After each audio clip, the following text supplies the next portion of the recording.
လုံးမဲ့မင်္ဂလာပါရှင်ခုကတော့ကြက်သားလုံးလေးကြောပြမှာဖြစ်ပါတယ်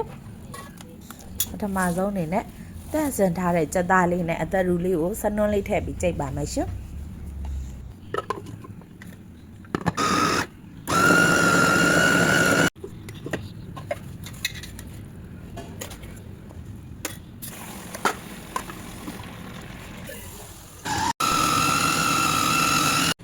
ကြက်သားလေးကြိတ်ပြီးပြီဆိုရင်တော့အစာပလာလေးထည့်ပါမယ်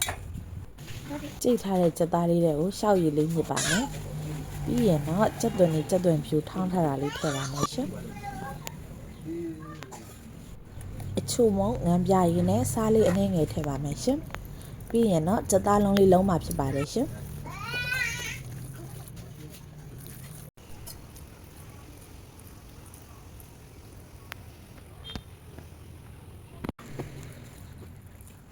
ကြက်သားလုံးတဲ့အခါမှာလက်လေးမှာတအားကက်မနေစေဖို့အတွက်စီလေးဆွတ်ပြီးတော့လုံးပါမယ်ရှင်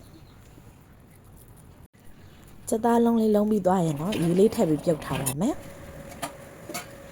ရေလေးခမ်းပြီဆိုတာနဲ့စီလေးထည့်ပြီးကြောပါမယ်ရှင်